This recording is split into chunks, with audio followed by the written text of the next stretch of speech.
যেমন ধরেন আ আ দাসপ্রথা, হ্যাঁ? মানে প্রাচীনকালে দাসপ্রথা এইটা কিন্তু সর্বক্ষেত্রে এটার কোনো কৈফিয়ত হইতে পারে না। এইটা হচ্ছে অ্যাবসোলিউটলি একটা ইমোরাল।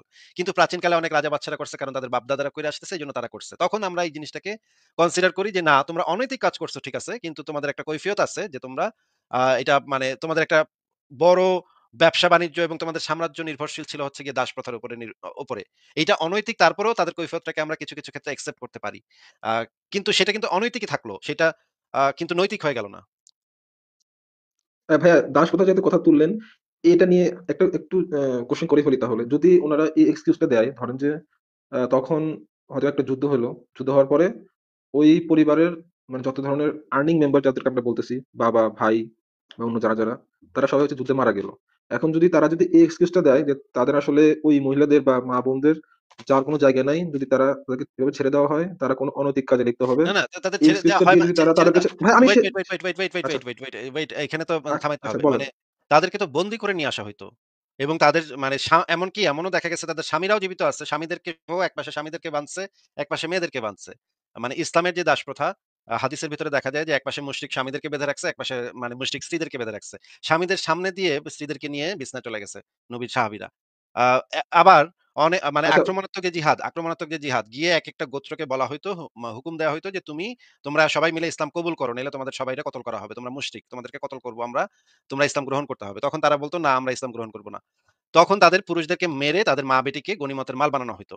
এখন আপনি যদি বলতে চান, "আহারে ইসলাম এত মানবিক মানে এই মেয়েরা কোথায় যাবে, কি করবে? আহারে আমার নবী কাইন্দা বাইসা যাচ্ছে, হ্যাঁ? মানে এদের দুঃখে কষ্টে মানে নবীর একের বুকটা ফাইটা যাচ্ছে।" আরে বুকটা ফাইটা গেলে তুই বেটা নবী তুই মানে ওদেরকে আক্রমণাত্মক জিহাদ করতে গেলি কেন? ওরা ওদের ধর্ম নিয়ে ভালো আছে, ওরা তো ওদের ধর্ম পালন করতেছে, মূর্তি পূজা করতেছে। তুই বেটা নবী তুই গেলি কেন ওইদিকে?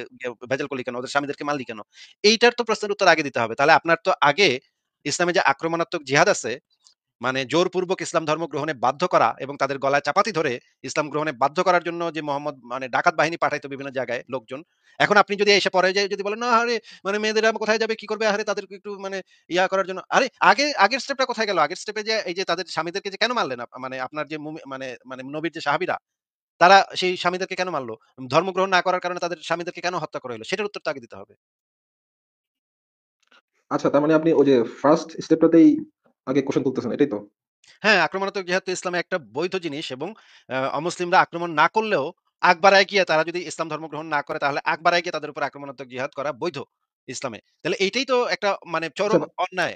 এইটা করার পরে পরের স্টেপটা হচ্ছে গিয়ে তখন তার স্বামীদেরকে মাইরা মেয়েরা এখন কোথায় যাবে? এখন যদি আপনি বলেন যে, আ এখন মেয়েরা কোথায় যাবে? সেহেতু মেয়েদেরকে আসো গনিমতের মাল বানাই, বিছনায় তুলি।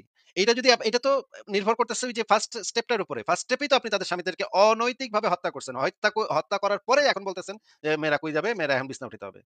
আ আচ্ছা ভাইয়া, আমি তাহলে আপনার ওই পয়েন্টটা নিয়ে একটু পরে কথা বলতেছি। আমি জাস্ট এখন যুক্তির খাতিরে ধরে নিলাম যে ইসলামে আক্রমণাত্মক জিহাদ নাই বা কাফেররাই হচ্ছে ইসলামে আইসা ওদের আইসা আক্রমণ করতেছে।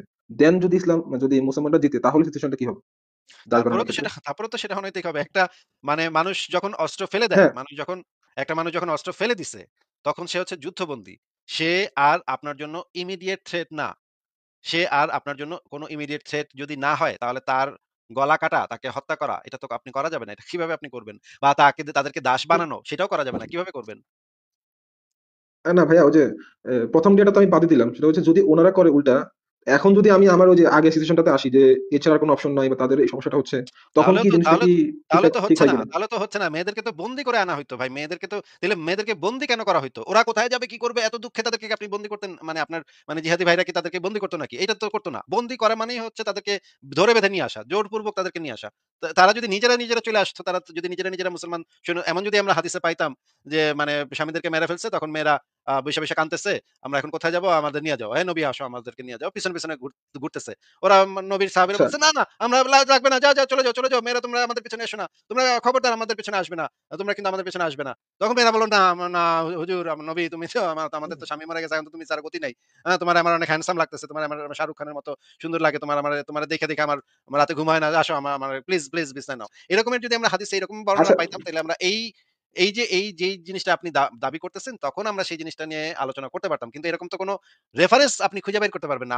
আমরা যেই রেফারেন্স গুলা দেখাই সেগুলোর ভিতরে স্পষ্ট আছে যে মেয়েটাকে বন্দী করে নিয়ে আসা হইতো। এমনকি মেয়েটার বাপ, ভাই, স্বামী সন্তানকে মেরে তাদের লাশের উপর দিয়ে তাদেরকে নিয়ে আসা হইতো। সাফিয়াকে টাইনা হিচড়ায়, সাফিয়া এবং সাফিয়ার একটা বোনকে টাইনা হিচড়ায় আনা হয়েছিল। তাদের বাপ ভাইদের গলা কাটা লাশের উপর দিয়ে টানতে, টানতে চারপাশে তাদের গলা কাটা লাশ পড়েছিল। পুরা গোত্রের লাশ পড়া ছিল চারপাশে। সেই গোত্রের একটা মেয়েকে এবং ২ টা মেয়েকে একসাথে হযরত বেলাল টানতে, টানতে নিয়ে আসছিল। ওই মানে তাঁবু পর্যন্ত টানতে, টানতে নিয়ে আসছিল বন্দি করে। এখন আপনি যদি বলেন যে আচ্ছা ভাই, অন্যরা চলে যাচ্ছে কথা এই আরকি। এই মেয়ে আমি এই জাস্ট ওই যে মেয়েগুলা এই হ্যাঁ, মেয়েগুলা কোথায় যাবে, কি করবে? ওই মেয়েগুলা যদি মানে আমি যেটা মনে করি একটা মেয়েকে যদি আপনি মানে ইয়াও করে ফেলেন, তারপরেও সে কখনো এই লোকের কাছে মানে দাসী হইতে যাবে না, যেই লোক তার পুরা পরিবারকে হত্যা করছে। আচ্ছা হ্যাঁ, আপনি যেটা বলছেন হ্যাঁ, এটার সাথে আমি একমত। যে যারা আমার ভাই বাবাকে হত্যা করলো বা দাদাকে হত্যা করলো তাদের সাথে আমি কখনোই যেতে চাবো না।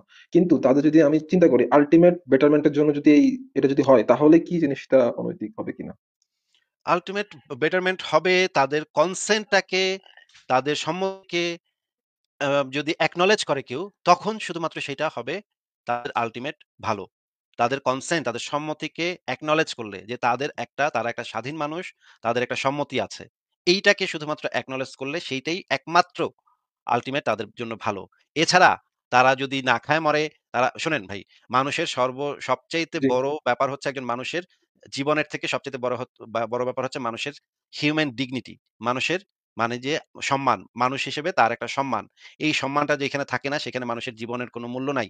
মানুষ খাইতে পারল না কি আপনি যদি তাকে নিয়ে প্রত্যেকদিন বিরিয়ানি খাওয়ান। আচ্ছা, আপনাকে আমি একটা অফার দেই।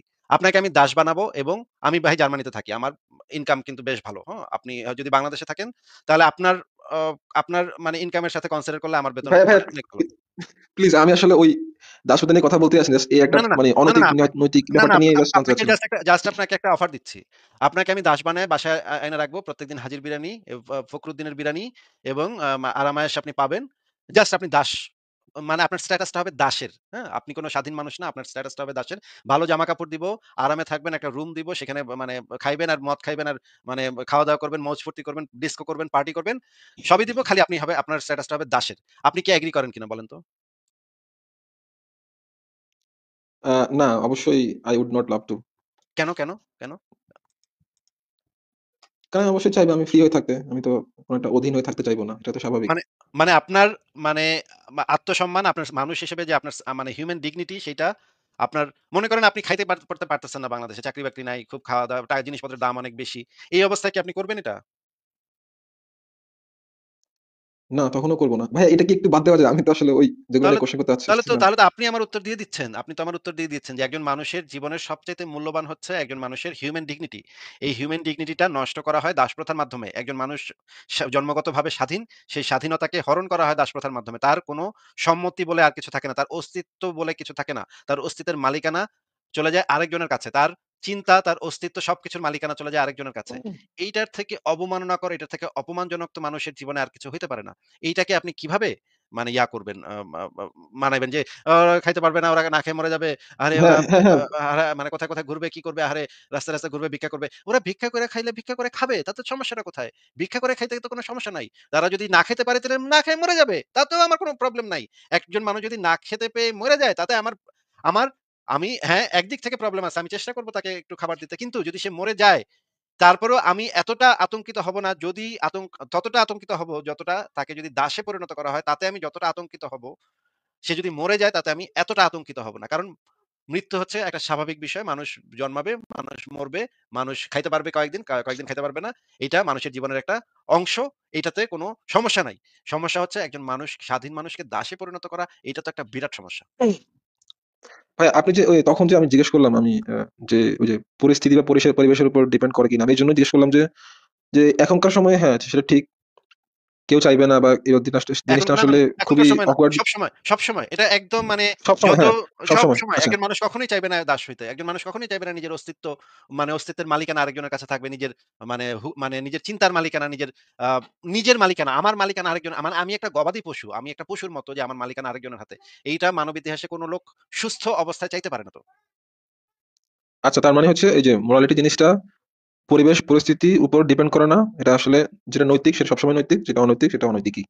এরকমই তো মোরা তাহলে। মোরালিটি আ মানুষের মা এ পরিবেশ পরিস্থিতির উপর নির্ভর করে না।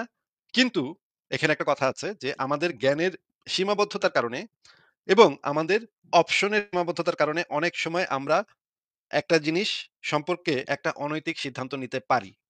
আমাদের জ্ঞানের সীমাবদ্ধতা এবং আমাদের আ যেহেতু আমরা মানুষ, আমাদের রিসোর্স এর সীমাবদ্ধতার কারণে অনেক সময় আমরা আ অনেক অনৈতিক সিদ্ধান্ত নেই এবং নিতে পারি। এই যেমন ধরেন এখন আমি আ মাংস খাচ্ছি। হ্যাঁ? এইটা হচ্ছে একটা অনৈতিক কাজ। একটা পশুকে আমার জন্য হত্যা করা হইছে এবং সেই পশুটার মাংসটা আমি খাচ্ছি। যদি আমার কাছে সেই অপশনটা থাকতো, আমার যদি রিসোর্স থাকতো যে আমি সেই একই মজাটা পাবো, কিন্তু আমার কোন পশুকে হত্যা করতে হবে না। যদি আমার কাছে এই অপশনটা থাকতো তাহলে আমি অবশ্যই আমার উচিত হইতো, নৈতিক কাজ হইতো যে আমার সেই অপশনটাকে চুজ করা যেই অপশনটাতে কোন প্রাণীর জীবন হানি হচ্ছে না। কিন্তু এই মুহূর্তে আমার কাছে সেই অপশনটা নাই দেখে আমি যেহেতু আমারও মজা পাইতে হবে, আমি সারাদিন অনেক কাজ করি, পরিশ্রম করি। পরিশ্রমের পরে আমার একটু আ আ মানে আনন্দ দরকার, প্লেজার দরকার। সে কারণে আমি খাবারটা খাই। খাবারটা খেয়ে আমি নিজেকে এক ধরনের পুরস্কার দেই। সারাদিন অনেক পরিশ্রমের পরে আমি নিজেকে পুরস্কার দেই যে, তুমি এখন তাহলে ভালো একটা খাবার খাও। এই যে এই কাজটা যে আমি করতেছি, কাজটা অনৈতিক কিন্তু এই কাজটার একটা কৈফিয়ত আমার কাছে আছে। এই কৈফিয়তটা হচ্ছে আমার কাছে এখন রিসোর্স এর অভাব। যদি রিসোর্স আমার কাছে এভেইলেবল যখন হবে, তখন আর আমি এই অনৈতিক কাজটা করব না। আচ্ছা, আচ্ছা। বুঝতে পারছি। আমি আসলে আরেকটা কোয়েশ্চেন ছিল তো মনেই পড়তেছে না আর। ও আচ্ছা, আচ্ছা। মনে পড়ল। ধরেন যে আমরা আসলে মানে হিউম্যান প্রি-হিস্টরি থেকে শুরু করে এখন পর্যন্ত যেটা দেখতেছি আমরা আসলে আমাদের অভিজ্ঞতা দিয়ে যেটা দেখলাম যে যেটা আসলে ভালো হচ্ছে, খারাপ হচ্ছে ওভাবেই আমরা আসলে আমাদের সমাজের বলেন রুলগুলা সেট করতেছি। সো যখন এটা আসলে মানে কিভাবে বলবো? ধরেন যে মাদার তেরেসা ভাবতেছে মানে উনার যেই ফলোয়ার বা তারা ভাবতেছে এই জিনিসটা নৈতিক। তারপর ওভাবে এই জিনিসটা হচ্ছে যেমন মানে আমি আসলে হয়তোবা গোছায় বলতে পারতেছি না। যেমন হিটলার বা মাদার তেরেসা এই ২ জনের যদি আমি ইয়ে করি, যখন ধরেন যে ওয়ার্ল্ড ওয়ার 2 তে যদি নাৎসিরা জিততো, তখন যে সোসাইটিটা হইতো বা জার্মানিতে বলেন বা একটা মানে ডমিন্যান্ট পাওয়ার হিসেবে যারা থাকতো, ওই অনুযায়ী হয়তোবা নৈতিকতা তৈরি হইতো। এটা বলে কি আপনি মনে করেন কিনা আসলে? না, ওই সময় নৈতিকতা কোথায় তৈরি হইতো? সে সময় নৈতিকতা তৈরি হইতো না তো। মানে সে সময় একটা ওই অনুযায়ী না। কখনোই নৈতিকতা সোসাইটি। তৈরি হইতো না। নৈতিকতায় হিটলার কি বলছে আর মাদার তেরেসা কি বলছে এগুলার সাথে কোনো সম্পর্কই নেই। নৈতিকতার সম্পর্ক শুধুমাত্র যুক্তি এবং প্রমাণের উপরে। কে কোন দল ক্ষমতায়, কে মানে রুল করতেছে, কিভাবে রুল করতেছে সেগুলা কোনো কিছুই এটার সাথে কোনো সম্পর্ক নাই। এইটা অ্যাবসোলিউটলি এগুলার থেকে আলাদা। এগুলা শুধুমাত্র অবজেক্টিভ আ যুক্তি এবং প্রমাণের ভিত্তিতে আমরা কি সিদ্ধান্ত নিতে পারি? যুক্তি এবং প্রমাণ। এখানে কিন্তু যুক্তি বলতে আমি মতামত বোঝাচ্ছি না। আমি যুক্তি বলতে যুক্তি বোঝাচ্ছি। সেই যুক্তি এবং প্রমাণের ভিত্তিতে আমরা যে সিদ্ধান্তটা নিতে পারি, সেই সিদ্ধান্তটাই হচ্ছে গিয়ে সেইটা থেকেই আমরা নৈতিক সিদ্ধান্তটা নিতে পারি। নৈতিক কি অনৈতিক সেই সিদ্ধান্তে যেতে আচ্ছা, আচ্ছা পারি। ভাই, একটা মনে পড়লো। সেটা ধরেন যে কোন একটা কাজ নৈতিক বা অনৈতিক এটা আসলে কি কোন স্ট্যান্ডার্ড এর উপর নির্ভর করে আমরা ডিসিশনটা নিচ্ছি? এটা কি কোন পার্টিকুলার এই জায়গার মানে এই পরিবেশ বা এই জায়গাটার ইয়ার উপর অনুযায়ী নাকি পুরা ওয়ার্লড এর একটাই ইয়া হওয়া উচিত? আ সম পুরা বিশ্বে একটাই। মানে পুরা বিশ্ব কেন, পুরা মহাবিশ্বে একটাই। আপনাকে আমি যে আগের কথাটা একটু শেষ করে নেই। আগের কথাটা আমি শেষ আচ্ছা, করতে আচ্ছা বলেন। পারিনি। হ্যাঁ। যেমন ধরেন ইসলাম ধর্ম তো আ একটা সময় বিজয়ী হইছে, তাই না? এবং বাংলাদেশে তো বেশিরভাগ মানুষ হচ্ছে মুসলিম। 90% মুসলিম বলে তারা, তাই না? জি। আমি তো তাদের যে মোরাল স্ট্যান্ডার্ড সেটা নিয়ে বারবার প্রশ্ন তুলছি এবং বারবার প্রশ্ন তুলে যাই। আ আমি কি তাদের আ ইয়া অনুসারে আ তাদের যে মোরাল স্ট্যান্ডার্ড সেই অনুসারে কি আমি কথা বলি? না, না। তাহলে আপনি যে বললেন যে হিটলার যদি জিততো তাহলে আমি ওইভাবে মানে সবার মোরালিটি কিরকম হইতেছে বা সবাই কি চিন্তা করতেছে সেটা দিয়েও কিন্তু মোরালিটির কিছু যায় আসে না। সবাই কি ভাবতেছে না তা দিয়েও মোরালিটির কিছু যায় আসে না। এখানে গুরুত্বপূর্ণ হচ্ছে যুক্তি প্রমাণের উপর ভিত্তি করে আমরা কোন সিদ্ধান্ত নিতে পারি। আরেকটা কথা হচ্ছে আপনি আমার লাইভ কয়টা দেখেছেন আমি জানি না। কিন্তু কিছুদিন আগেও কিন্তু বাংলাদেশের মুক্তিযুদ্ধে বিহারীদেরকে হত্যা করা হয়েছিল। এইটারও বিরোধিতা আমি করেছিলাম। এইটাও একটা জঘন্য কাজ ছিল সেটা আমি বলেছিলাম। এটা কি আপনি শুনেছিলেন? না আমি জানি না। আচ্ছা, বাংলাদেশে মুক্তিযুদ্ধের পরে ১৪ই, ১৫ই, ১৬ই, ১৭ই, ১৮ই, ২০ এই তারিখগুলাতে প্রচুর পরিমাণে হ্যাঁ, হ্যাঁ, বিহারী হত্যা করা হয়েছে এটা আমি জানি। বিহারীকে মিরপুর স্টেডিয়ামে এবং কয়েক জায়গায় নিয়ে তাদেরকে হত্যা করা হয়েছিল। তাহলে মানে মুক্তিযুদ্ধে তো বাঙালিরা জিতেছে। তাহলে কি আমি কি সেই যে তাদের যে মানে মোরাল স্ট্যান্ডার্ড তারা তৈরি করেছে, মুক্তিযুদ্ধের চেতনা তারা তৈরি করেছে, সেটার সাথে কি আমি এগ্রি করছি গিয়ে? আমি তো এগ্রি করি নাই। আমি তো শুধুমাত্র যুক্তি প্রমাণের উপর ভিত্তি করে যেটা দেখছি, এটা যেই পক্ষেরই হোক সেটা আ সেটা হবে যদি অনৈতিক হয় তাহলে তো সেটা অনৈতিক। যদি যুক্তি প্রমাণের মাধ্যমে যদি আমরা বুঝতে পারি এটা অনৈতিক তাহলে তো এটা অনৈতিক। এটা কে জিতছে কে হারছে তার আচ্ছা, সাথে আচ্ছা। তো আমি আমার নৈতিকতার তো কোনো পরিবর্তন হবে না। আ তাহলে আপনি আমাকে কেন আচ্ছা, এটা আচ্ছা ভাইয়া। জিজ্ঞেস করলেন? কেন এটা জিজ্ঞেস করলেন যে হিটলার বুঝতে যদি পারছি আমি, জিততো বুঝতে পারছি। তাইলে এটা হয়তো আর ভাই আমি তো সেই জিনিস পারি করতেছি। দে দে আপনার চোখের সামনে আমি সেই জিনিস করতেছি। এই যে ইসলামের সমালোচনা আমি করতেছি। এতগুলা মানুষ মুসলমান, ১৮০ কোটি মানুষ মুসলমান। এদের বিরুদ্ধে আমি এদের মোরাল স্ট্যান্ডার্ড এর বিরুদ্ধে আমি কথা বলতেছি। তাহলে আমি এটা অলরেডি আমি করতেছি না। তাহলে হিটলার জিতলে তো আমি সেটার বিরুদ্ধে তো করতাম। আমি তো আপনাকে সরাসরি প্রমাণই দিয়ে দিচ্ছি যে ১৮০ কোটি মুসলমান পৃথিবীতে আছে। ইসলাম কত জায়গায় জয়ী হইছে। বাংলাদেশে ৯০ ভাগ মানুষ মুসলমান। তাদের মোরালিটির বিরুদ্ধে আমি গিয়ে কথা বলছি। মুক্তিযুদ্ধ হচ্ছে বাংলাদেশের জন্য সবচাইতে ইম্পোর্টেন্ট জিনিস। আ সেইটার সেই মুক্তিযুদ্ধে বিহারীদেরকে হত্যা করা হয়েছিল সেটাও যদি আমি বলে থাকি তার মানে তো আমি তো সেইটাতে আ এগ্রি করি নাই যে বেশিরভাগ মানুষ কি ভাবতেছে বা বেশিরভাগ মানুষ কি বলতেছে সেটাতে তো আমি এগ্রি করি নাই। এটা তো আপনার চোখের সামনেই তো প্রমাণ এটার আছে। আচ্ছা, আচ্ছা। তার মানে ভাই আমি যদি একটু কথাটার সাম আপ করি সেটা হচ্ছে মোরালিটি কখনোই আপনার পরিবেশ, পরিস্থিতি, আগে পরে এগুলোর উপর নির্ভর করে না। তবে মানে কোন একটা পার্টিকুলার পরিস্থিতিতে আমরা ওই কাজটা করতে হয়তোবা বাধ্য হই। বাট স্টিল সেটা অনৈতিকই থাকে। হ্যাঁ, যদি স্টিল সেটা অনৈতিক কাজ অন্যদিকে করে থাকে। থাকি আরকি। যদি যেমন ধরেন একটা লোক পেটে বোমা নিয়া মানে মাঠে চলে আসছে। মানে এয়ারপোর্টে চলে আসছে সেখানে হাজার মানুষ। বা সিনেমা হলে চলে আসছে সেখানে হাজার মানুষ। এই রকমের অবস্থায় সে এখন আল্লাহু আকবার বলে চিৎকার করতেছে। এখনই সে চিপ দিবে, সুইচে চিপ দিবে এবং পুরা স্টেডিয়াম উড়ে যাবে বা হাজার মানুষ মারা যাবে। এখন আপনার কাছে একটা স্নাইপার রাইফেল আছে। আপনি দূর থেকে চাইলেই এই লোকটাকে মাথায় একটা গুলি করে এই লোকটার করে দিতে পারেন। এই লোকটার সুইচটা চাপ দিতে পারবে না। এখন ক্ষেত্রে আপনার ক্ষেত্রেও এই যে এই লোকটাকে যখনই সে আল্লাহু আকবার বলে চিৎকারটা দিছে, এখনই সুইচটা চাপ দিবে, সেই মুহূর্তে তাকে গুলি করে আপনি দিলেন। এই গুলি করে দেয়াটাও আপনার জন্য অনৈতিক হবে। কিন্তু আপনার একটা এক্সকিউজ আছে, আপনার একটা কৈফিয়ত আছে যে এই মুহূর্তে আপনার হাতে আর কোনো অপশন ছিল না। যদি আপনি এই কাজটাই না করতেন, তাহলে হাজার মানুষ এখানে মারা যাইত। যদি আপনার কাছে এমন একটা অপশন থাকতো যে ওই হাজার মানুষকেও আপনি রক্ষা করবেন, একই সাথে ওই যে আত্মঘাতী বোমা হামলা করতে আসছে যে লোকটা, সেই লোকটার জীবনটাও আপনি রক্ষা করবেন। এই অপশনটা যদি আপনার থাকতো, তখন আপনি এইটা বলতে পারতেন যে আমি তখন সেই অপশনটা নিতাম। তখন আমি নৈতিক অপশনটা নিতাম। কিন্তু এই মুহূর্তে আমার কাছে আর কোন অপশন ছিল না দেখে আমি কম অনৈতিক অপশনটাকে গ্রহণ করছি। কিন্তু তারপরেও সেই অপশনটাও অনৈতিকই থাকলো। সেটা একটু কম অনৈতিক হইতো। আর যদি হাজার মানুষ মারা যেত তাহলে এটা বেশি অনৈতিক হইতো। এই কারণে আপনি কম অনৈতিকটাকে চুজ করে নিছেন। এইটা আপনি বলতে পারেন। কিন্তু তারপরেও সেটা কিন্তু অনৈতিকই থাকলো। এই যে এই মানুষটাকে হত্যা করাটাও আপনার জন্য অনৈতিক হবে। কিন্তু আপনার কাছে আর কোন স্কোপ নাই, আর কোন অপশন নাই দেখে আপনি এই কম অনৈতিকটাকে চুজ করতেছেন। ভাই এ কি মানে কম অনৈতিক, বেশি অনৈতিক এরকম কি আসলে এভাবে কি ইউজ করা যায় কথাবার্তা বলার সময়? অনৈতিক নাকি নৈতিক এভাবে না বলে কি কম অনৈতিক, বেশি অনৈতিক এভাবে কি বলা যায় কিনা? এইটা আ মানে মানে মানে আমি ইউজ বলতে করাটা চাচ্ছি জিনিসটা উচিত কি না। প্যারালাল না? প্যারালাল হ্যাঁ, না? এটা উচিত না। ইউজ করাটা উচিত না। কিন্তু মাঝে তো দরকার হয়। যখন আমাদের তো ভাষা এত ডেভেলপ করে নাই। আমরা কিভাবে তাইলে জিনিসটা আপনাকে বোঝাবো বা আপনার সাথে কমিউনিকেট করব কিভাবে? ভাষা তো এত ডেভেলপড না আমাদের। আমি কি আচ্ছা, আচ্ছা বোঝাইতে বুঝতে চাইছি পারছি। সেটা হ্যাঁ, হয়তো হ্যাঁ আপনি বুঝতে বুঝছেন। পারছি। কিন্তু আমি তো এত এ বাংলা ভাষাতে এত ভাবে এক্সপ্লেইন আমি করতে পারছি না। যে তার মানে কি ধরেন যে আমি এভাবে নৈতিক অনৈতিক চুজ করার ক্ষেত্রে আমি আসলে দেখবো যে কোন কাজটা বেশি ভালো হয়। এভাবে কি বলা যায়? যে কাজটা সবার করলে জন্য বেশি ভালো হয় আমি হ্যাঁ, সবার জন্য যেটা মানে সবচাইতে আ সবার ইয়াটা যেন রক্ষা করতে পারে। সবার কি বলে এটাকে? এই ওয়ার্ড গুলো আমি ভুলে গেছি। এগুলো আপনি পাবেন। আপনি আ বা একটু আচ্ছা, আচ্ছা আমি যদি একটা উদাহরণ দিই ভাইয়া তাহলে আ ধরেন যে আমি দেখলাম একপাশে একটা ছেলে মানে ধরেন যে ৫ টা ছেলে পানিতে পড়ে গেছে। আমি দেখলাম যে একপাশে একটা ছেলে আর পাশে ৪ টা ছেলে বা ২ টা ছেলে ধরলাম। ৩ টা ছেলে পানিতে পড়ে গেছে। একপাশে একটা ছেলে আরেকপাশে আরেকটা ছেলে। আমি এট a টাইম হয়তোবা একটাকেই বাঁচাতে পারবো আমার হাতে যে লাঠিটা আছে ওইটা দিয়ে। মানে একদিকেই মানে লাঠিটা ধরতে পারবো। এখন কি তাহলে আমি ওই যে ২ জনকে বাঁচাতে গিয়ে ওই একটা বাচ্চাকে মেরে ফেলতেছি? তাহলে ওই কাজটা কি অনৈতিকই থাকবে নাকি সেক্ষেত্রে সেটা ওই ২ টা বাচ্চাকে যেহেতু আমি বাঁচাইতেছি সেক্ষেত্রে সেটা নৈতিক হয়ে যাবে? আপনার যদি অপশন থাকতো তাহলে তো আপনি সবগুলো বাচ্চাকেই বাঁচাইতেন। তাহলে তার মানে হচ্ছে গিয়ে যদি কয়েকটা বাচ্চাকে আপনি বাঁচাইতে না পারেন আ সেটাও এক অনৈতিকই রইতেছে। কিন্তু আপনার কাছে একটা এক্সকিউজ আছে যে আপনি সবগুলা বাচ্চাকে বাঁচানোর মতো স্কোপ বা অপশন আপনার কাছে ছিল না। আপনার সেই রিসোর্স নাই। সেই কারণে আপনি একজন বাচ্চাকে বাঁচাইতেছেন। এটা তো আ মানে আচ্ছা, আচ্ছা। এইটাকে আমরা যেটা বলি যে আ ম্যাক্সিমাইজিং দ্য হ্যাপিনেস। হ্যাপিনেসটাকে কিভাবে সবচাইতে ম্যাক্সিমাইজ করা যায় সেই চেষ্টাটা আমরা করি। এই ম্যাক্সিমাইজ করার জন্য এইটার একটা থাকে যে মাঝে আমরা আ এই কারণেই আমি বলছিলাম যে মানে কম অনৈতিক, বেশি অনৈতিক সেই জিনিসটা আমি এই কারণে আনছিলাম যে আমরা কতটুকু ম্যাক্সিমাইজ করতে পারতেছি, হ্যাপিনেসটাকে কতটুকু ম্যাক্সিমাইজ করতে পারতেছি।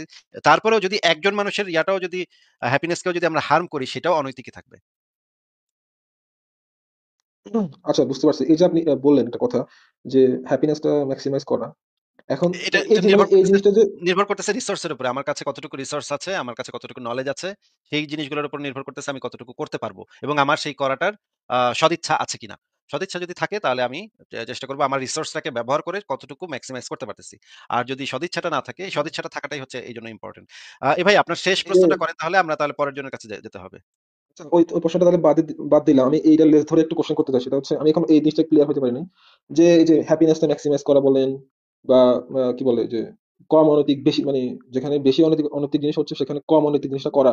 এই যে একটা স্ট্যান্ডার্ড এই যে আমরা মানে সভ্য মানুষ যেটা বলতেছি সেটা জিনিসটা আসলে মানে কি সেই জিনিসটা কেন আসলে স্ট্যান্ডার্ড? ধরেন যে ধরলাম যে এমন এক সেটা মানুষজন স্ট্যান্ডার্ড পৃথিবীতে সেটা স্ট্যান্ডার্ড যুক্তি এবং প্রমাণের ভিত্তিতে। আমি তো কোনো আ বেশিরভাগ মানুষ কি ভাবতেছে বা সমাজে কি আচ্ছা, চলতেছে সেগুলা তো আমি বলি নাই।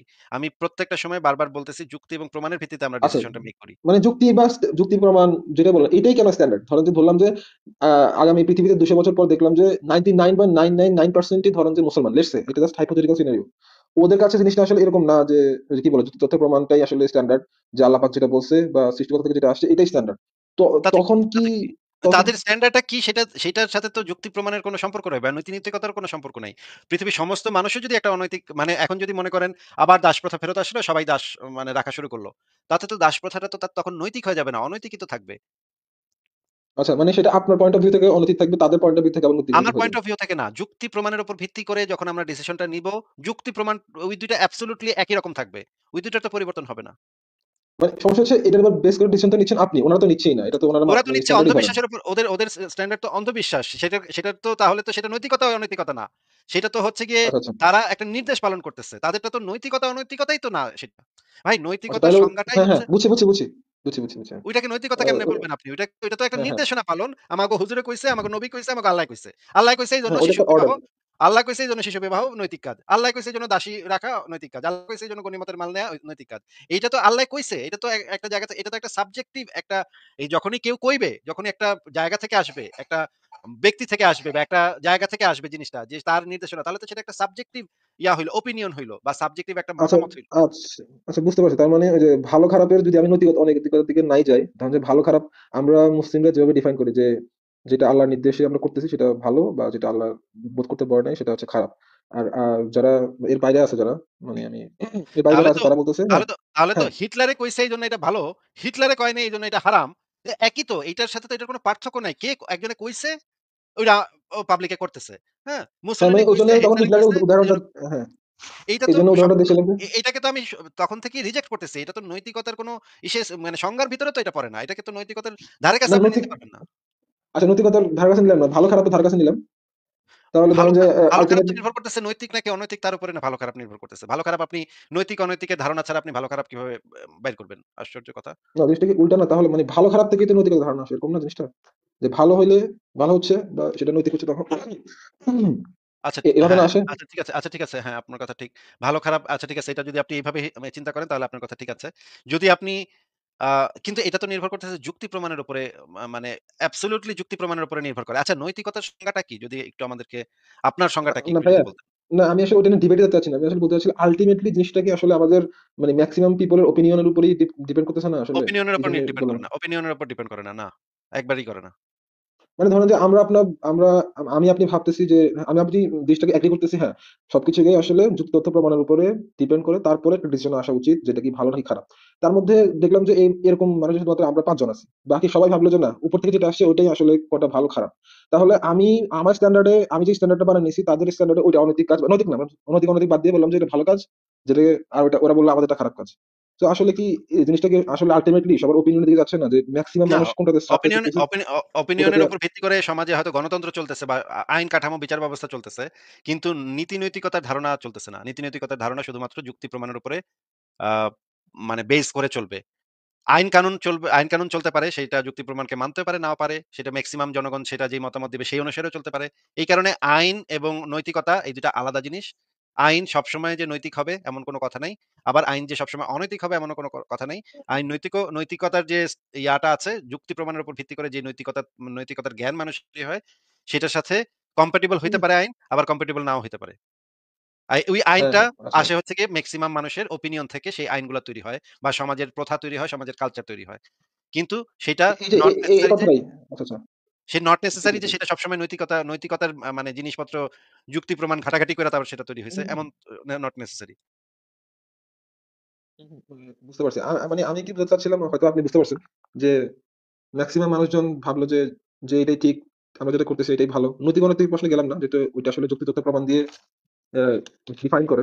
ভালো খারাপ ধরেন যদি বলি বা যেটা করে মানে আল্লাহ পাক যেটা বলছে ওইটা করে ভালো লাগতেছে। আপনার কাছে হচ্ছে যে না আমরা আসলে অবজেক্টিভলি দেখবো যে কোনটা মানুষের জন্য ভালো হচ্ছে বা মানবতার জন্য ভালো হচ্ছে। সেটা করাটা আর ওদের ওইটা করাটা মানে দুজনে কেউ কারোকে পাত্তা দিচ্ছে না। আপনি আপনারটা বলতেছেন, ওরা ওদেরটা বলতেছে। না এভাবেই চলতেছে আরকি। এরকম আমার তো কাছে না, মনে এরকম হচ্ছে। তো না, এরকম তো না। আমরা যুক্তি প্রমাণের উপর ভিত্তি করে আমরা সেই জিনিসটা দেখাচ্ছি। একটা সময় আমিও অন্ধবিশ্বাসী ছিলাম। আ এখনো আমি জানি যে অন্ধবিশ্বাস কিভাবে কাজ করে সেটা আমি জানি। অন্ধবিশ্বাস কিভাবে মানুষের মানে চিন্তা করার ক্ষমতা নষ্ট করে সেটাও আমি জানি। কারণ আমি নিজেই একসময় হ্যাঁ, হ্যাঁ, সেরকম ছিলাম। আমি সেই পর্যায়টা পার হয়ে পর্যন্ত আসছি। এখন আমি যেটা মনে করি যে মানুষ যুক্তি প্রমাণের উপর ভিত্তি করে শুধুমাত্র সিদ্ধান্ত কোনটা নৈতিক, কোনটা অনৈতিক সেই সিদ্ধান্তটা নিতে পারবে। কোন অন্ধবিশ্বাসের উপর বশবর্তী হয়ে যদি সেইটা নেয়াটা শুরু হয় সেটা কেন অযৌক্তিক সেটাও আমরা দেখাচ্ছি। তাহলে তো হিন্দুরাও বলবে তাদেরটা তাদের মা কালী কইছে এইজন্য বাচ্চা জবাই দেয়া এইজন্য ভালো কাজ। হুম? মানে মুসলমানরা বলবে তাইলে আমাকে আল্লাহ কইছে দাসী রাখা এইজন্য ভালো কাজ। শিশু বিবাহ করা ভালো কাজ। খ্রিস্টানরা বলবে যে উইচ হান্টিং ভালো কাজ। আমাকে ঈশ্বরে কইছে এইজন্য উইচ হান্টিং ভালো কাজ।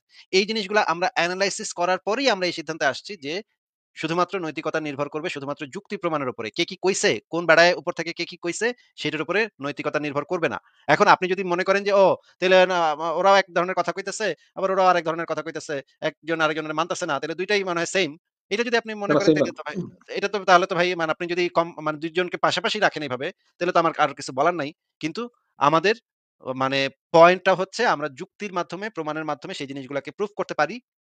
তারা মানে যারা মুমিন আছে বা যারা ধার্মিক আছে তারা যুক্তির মাধ্যমে সেই জিনিসগুলাকে প্রুফ করতে পারে না। বরঞ্চ তারা যে স্ট্যান্ডার্ডটা সেট করে তাদের আরেকটা ভাই মানে মনে করেন একজন মুসলিম যদি বলে যে আমার অন্ধবিশ্বাসের কারণে এটাই নৈতিক, তখন সেটা আবার আরেকটা অন্ধবিশ্বাসের নৈতিকতার সাথে কন্ট্রাডিক্ট করে। মানে আমি বলতে চাচ্ছি ইসলাম ধর্মের নৈতিকতা আবার হিন্দু ধর্মের নৈতিকতার সাথে কন্ট্রাডিক্ট করে। হিন্দু ধর্মের নৈতিকতা খ্রিস্টান ধর্মের নৈতিকতার সাথে কন্ট্রাডিক্ট করে।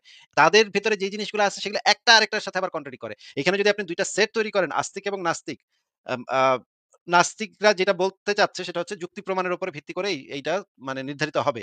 আর আস্তিকরা বলতে চাচ্ছে অন্ধবিশ্বাসের উপর ভিত্তি করে যদি এটা তৈরি হয়, তাহলে সেইটা তো আবার একটা আরেকটার সাথে কন্ট্রাডিক্ট করতেছে। সেটা তো দেখাই যাচ্ছে যে ইসলাম ধর্মে মূর্তি পূজা হচ্ছে সর্বোচ্চ অপরাধ, হিন্দু ধর্মে মূর্তি পূজা খুব ভালো কাজ। তাহলে তো দেখাই যাচ্ছে যে তাদের অন্ধবিশ্বাসে কাটাকাটি হচ্ছে, মারামারি হচ্ছে। এবং এই কারণেই তো এত শতাব্দীর পর শতাব্দী ধরে এতগুলো যুদ্ধ চলতেছে, ধর্মযুদ্ধ চলতেছে এবং সাম্প্রদায়িকতার মানে প্রকোপ দেখা যাচ্ছে সারা পৃথিবীতে।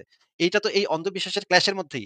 এইজন্যই আমরা বলতেছি যে এই অন্ধবিশ্বাসগুলার থেকে আমাদের কাছে একটা বেটার ওয়ে আছে সেটা হচ্ছে যুক্তি এবং প্রমাণের ভিত্তিতে আমরা ডিসিশন মেক করব। আমার কাছে তো এটাই মানে একমাত্র অপশন বলে মনে হয়। হ্যাঁ, ভাই বলেন। হ্যাঁ, হ্যাঁ, বুঝতে পারছি যে ওই ওই অন্ধবিশ্বাস মানে পার্টিকুলার অন্ধবিশ্বাসের সাথে আরেকটা পার্টিকুলার অন্ধবিশ্বাসের কোনো ২ টা সেটের কোনো কমন এলিমেন্ট পাওয়া যাচ্ছে না বেশিরভাগ ক্ষেত্রেই।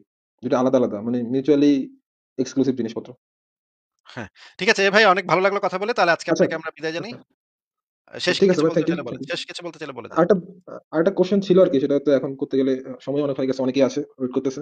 মনে হচ্ছে ঠিক হবে না। ওইটাও অনেক মানে বড় হয়ে যাবে কথা বলতে গেলে। আচ্ছা তাহলে আরেকদিন ওইটা নিয়ে আমরা কথা আরেকদিন বলব। করব। ঠিক আছে ভালো আচ্ছা, থাকেন। ঠিক আছে ভাই। আচ্ছা ঠিক থ্যাংক আছে। ইউ। ভালো থাকেন। তাহলে আপনাকে বিদায় জানাই।